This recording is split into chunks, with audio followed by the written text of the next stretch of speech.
Gwe nawe abantu obagamba ki? Ate mbagamba ki?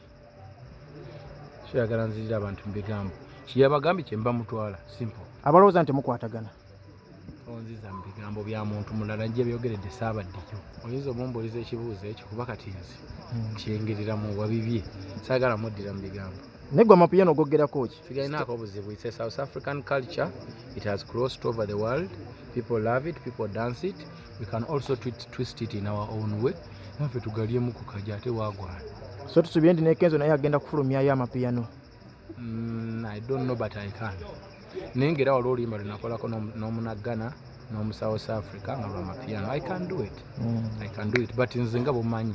Nze njagala nnyo okutandikawo ebintu oba okola ekyange kya feeling. So I can always twist it in my own way, no?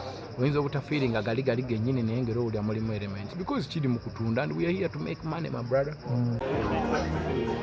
Omukulu Kenzo. Ogamba otya ssebo?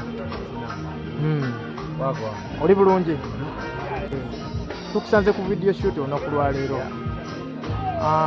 Luyimba baluyita batya? Tubiddemu alongside Carole Kasita nga eriko edition by Kati. Mukwatagana mutya ne Carole kola oluyimba lwe? Carole yali akola lwamuli nakubira nga nekagambe.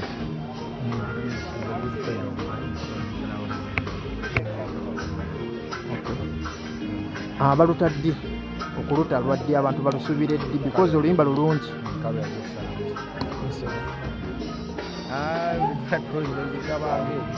Baza bawagizi bantu baffe nnyo bwe batubeezaawo, so bw'oba naawe olina kyosobola osharinga naye oyinza obutasobola kuwa buli muntu naye bw'owaako omu that friendship oluganda muzzaŋŋanda omukwano ku sharing.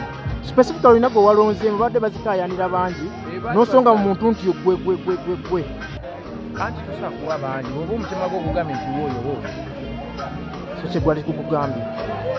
Okay. Nasomako ku post yo ku Facebook ng'ogamba nti ogenda tutandika okuyimbira Abannayuganda Kadongo Kamu. Nti Kadongo Kamu abantu bamwerabidde ate nga alina ye music gwe twakulirako alina message. Buli music aba ne message. Yes sir. Naye kwegamba Kadongo Kamu is a culture. And we have to respect the culture. That's where we come from. That's where our inspiration comes from. That is us. Ekyo describing who we are, you know. Naddala ffe abantu abakulidde wano mu central ekyo kye tumanyi. So ebiseera ebisinga kiba kirungi ne tukuuma ennono. You understand? Oluyimba lufuluma ddi? Nalumaze n'otumala bayinawe kandabe wano kyokutumaliriza ebino nakiri kijja kujja naye nga obeeri lwawo. Abantu bagenda kugamba nti ate kati oli loko nnyo. Ate nze okubeera loko era wano oli loko. Ate nze okubeera international mu Uganda. Uganda mba loko bwe nfuluma nemba international. I'm an international artist but local. Wembe waffe mba loko. Abakufolowinga ebweru banaabitegeera. Ate nze nfaayo kasita abange babitegeera. Nabali ebyawe ndibawo. Ani gwogenda okusooka okuwa kolabo mu Kadongo Kamu? Ze nyimba temuzitegeera. Niyo bakulu no yayimba ekimugenera nga nzikiza ekisaawe byokina. Kakati nabali nabo tebajja bitegeera but it's okay. This is my own. Ani gwogenda osooka okuwaka kolabo Kadongo Kamu gwe weewulira? Nagambye ngenda kuyimba oluyimba lwa Kadongo Kamu era naluyimbye. Keep on inspire. Okulaga abantu bali nti Kadongo Kamu si kyakuswala. Naswazi muyimbe kubanga bamunyumu bali bangi nanange oba ekisegedde ebyo bitukuba tukubalaga tukuba biki naye tulina bazeeyi baffe abakuzeekuzeemu nga meseji ennungi baziriniza okubuulira eggwanga naye balowooza ekintu ekyo kyaggwako sitayiro teggwangako emisitayiro kadde ate era nenkubiriza n'abavubuka abasobola okumuyimba nabo bamuyimbe tebatyamu kiswazi. We should not be ashamed of who we are. Ensonga lwaki nzibyokola ki encouraging abantu abo to keep doing it. Nesibyawo nti ngenda tekudda ku ekyo nja kuba nsuulayo mu mwaka olukamu just to inspire, you know. Abamuyimba tebagenda gamba bayimbiridde mukabya bwe yajja mwene wammwe mulaga ne bamuvuma kasate gwe bayimbiridde asigwe yamuvuma naye abaalaga abayimbi abalala asanga kumanya kati byabusira. I appreciate everyone. say I respect art. Omuntu yenna ekintu kyabakoze kasita banga yagadde okiwensa ekiwulire I respect.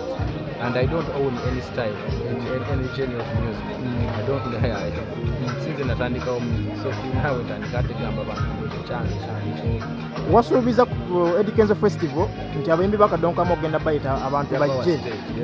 Ku line up olinako baani? Bonna kuli anaasobodde okubaawo nga si mulwadde nga mulamu bulungi ate ng'ayagala okumpagira ajja kuweebwa omuziki. N'ogoloza ki ekisinza osula sitayire eyo?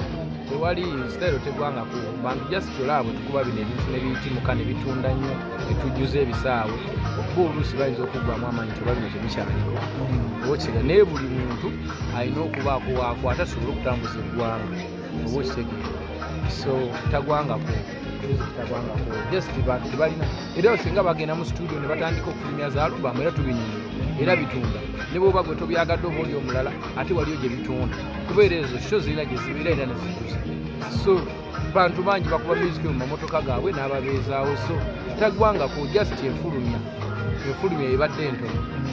Eddy Kenzo twogere ku music wa amapiano gano omutegera bulungi nnyo. Atwalaba omukulu omu yasooka n'avayo n'avuma abatandikawo okumuyimba ba B2C naye recent twalabe nga afulumizako Bebeku yagamba amapiano teganyuma wano mu Uganda era n'abagayimba tegasobola kukola wano mu Uganda nga ba B2C bafulumiza oluyimba lwabwe naye disamala tulabe nti naye yalufulumiza tulowooze nti nno gayingidde Uganda. Oyinza omumbuuliza ekibuuzo ekyo kuba kati nze kyengerera mu wabibye saagala muddira mu bigambo naye gwe amapiano gogerako ki? Sigalinaako obuzibu. It's a South African culture. It has crossed over the world. People love it, people dance it. We can also twist it in our own way. Naffe tugalyemu ku kajja ate waagwana. So tusubire nti ne Kenzo naye agenda kufulumyayo amapiano? I don't know but I can. Naye ngera waliwo oluyimba lunakolako n'omunaggana n'omu South Africa nga lwamapiano. I can do it but nze nga bumanyi nze njagala nnyo okutandikawo ebintu oba okola ekyange kyafiringa so I can always twist it in my own way oyinza obutafiringa gali gennyini naye ngera owulira mulimu elements because kiri mu kutunda and we are here to make money my brother. Okay. Festival eyimiridde ti abantu sooka obatangaze bulungi kigenda mu maaso. Road to Eddy Kenzo omuzira abala kuba Eastern enkuba yatukubye ne tusumbuwa naye nga tutambudde bulungi ndowooza era mu Eastern we twafunyemuko kuki difficulties but so far tuli mu kutambula bulungi and we just can't wait for 12th November Carole airstrip works bange bali ready ate yonna gye tuyise basanyufu era emmotoka mugenda ziranga ziyingire Kampala wano speed tugenda kubayagala nnyo tugenda kweyagala muwagale kamera baba. Okay. Twabaddeko n'omukyala Rema ne tumubuuza nti gwe nkolaganayo ne Eddy Kenzo eryetya n'asekerera abantu abalowooza nti mukwatagana n'agamba Kenzo tukwatagana neera mbasekeredde mmwe gwe naawe abantu obagamba ki? Ate mbagamba ki? Kyayagala nzirira abantu mbigambo kyeyabagambye kye mba mutwala simple abalowooza nti mukwatagana onziza mu bigambo bya muntu mulala nje byogeredde saabaddeyo. Eddy Kenzo Festival tumusuubire bwana abayagadde nze she's invited wamuyise ali invited ekyoba omanya kati simuyise gwe kyoga atalaba mawulire kye tugamba mu abayimbi mwekubira obusimu. Tonzizamu ebyo. Okay. Tonzizamu ebyo mumbuuze ebyo. Okay. Abantu bagamba ki nga tumaliriza muganda wange? Abantu kye mbagamba baagala nnyo namwe mbagala nnyo mwebale kukola mwebale kubeera abavubuka abakozi twesange ku Eddy Kenzo Festival. I appreciate the support. Tubeere nga tuli bawamu tubeere bannayuganda abakozi buli omu musabira mukama mu omukisa twesange mu Eddy Kenzo Festival. Yes sir. Tukweyanziza naye awadi ogisheekingako gye wagiteeka BET. Nagiteekayo baana bagirabe naddala b'amasomero abalambuzi biki gwe toyitayoko n'olaba oba ekyali mu mikono mituufu.